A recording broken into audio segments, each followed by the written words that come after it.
Welcome to the very first episode of Our Voices, Building the Dream. I'm Mariana Silva-Buck. Aaron JX Ferro here. And we are so excited to have all of you here as we kick off this journey together.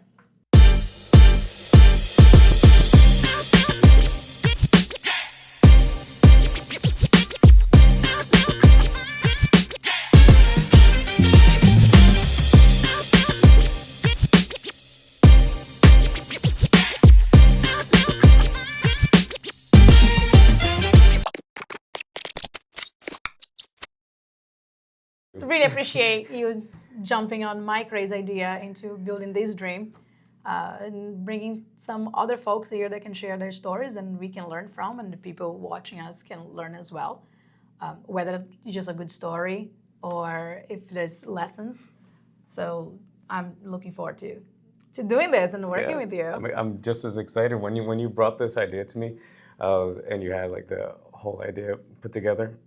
I was extremely excited because we shared the same values, and I was like, yeah, this concept is perfect. Let's roll with it. So, and so a lot of times we get inspired by hearing stories of resilience from one another, or just interesting stories, story arcs, where people come from, where they are, and where they aspire to go. As far as where I started, I just always loved, I went to school for philosophy and film. I just always loved stories. I would watch like an action movie or something, like I could be that guy, or like even if an accountant looked cool on screen, I'd be like, yeah, I could do that. So I kind of just took that with anything I did in business or in the arts. For a while I was doing work in the arts, like stage acting, guitarist. Then eventually my good friend and business partner, Ryan and I decided to, after we got out of URI, we both went for film, to start a production company. We learned all this stuff, so we may as well take advantage of it and start our own business. And so we did, and we called it Skyward, and we started with drones. And since then, I've jumped into a lot of other freelancing and started my own business, Creative Ventures, a few years back. And then last year started a nonprofit in media production called Hope for Providence. That is so cool. So what do you think is like the main characteristic of an entrepreneur?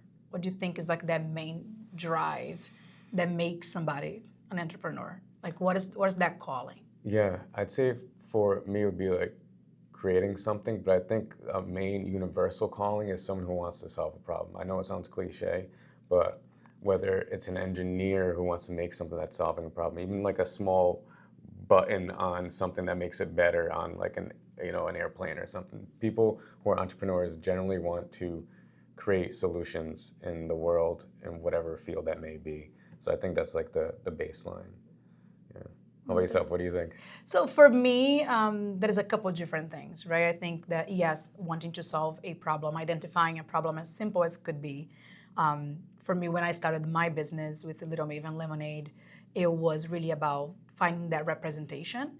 And I saw a category that was really boring on the shelves and really difficult to find a healthier product for my child. And even though it was as simple as lemonade, but there was not really a great alternative. And the alternatives that were there, my daughter didn't really like it. So it was kind of lacking that authenticity. And as being Brazilian, there is a lot of things that got bundled together in terms of representation. So for me, I saw that my only option was to go with something that was bad, or to go with something that was bad but was Goya product in terms of a Latino category, right? In terms of that representation. And I decided that I want to solve that problem, but not only do that in terms of a product, but I also want to create a conversation about it. And the storytelling, just like yourself, for me was very important too, because I also graduated with a degree in communications and TV production.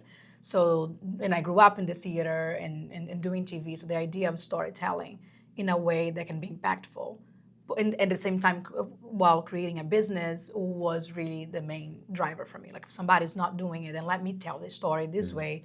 Let me tie in the product with a storytelling portion. Let me tie in the product with a mission.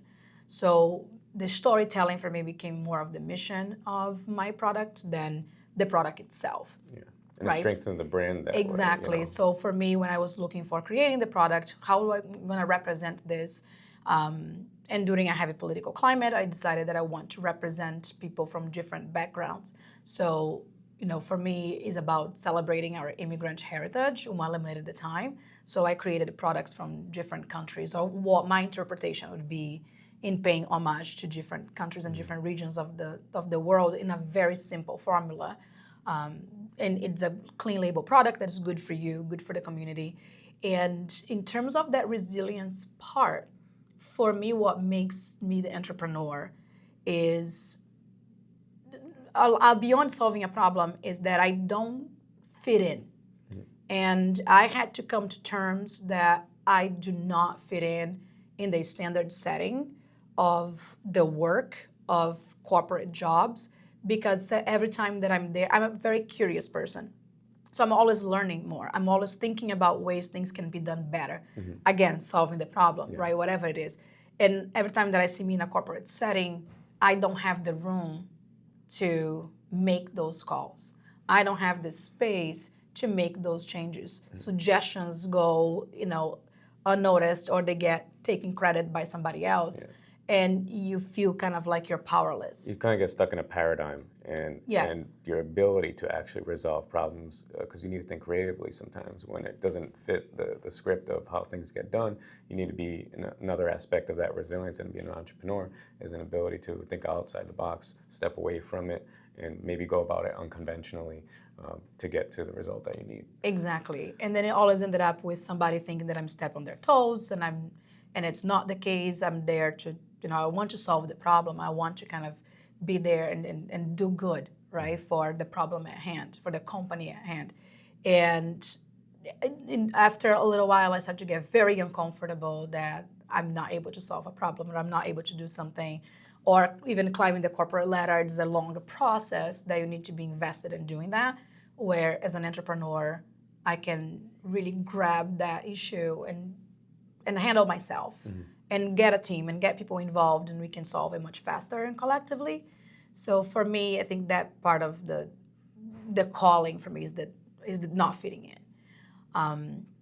And then you have the resilience part. I am a very resilient person, and I do not have a problem reinventing myself.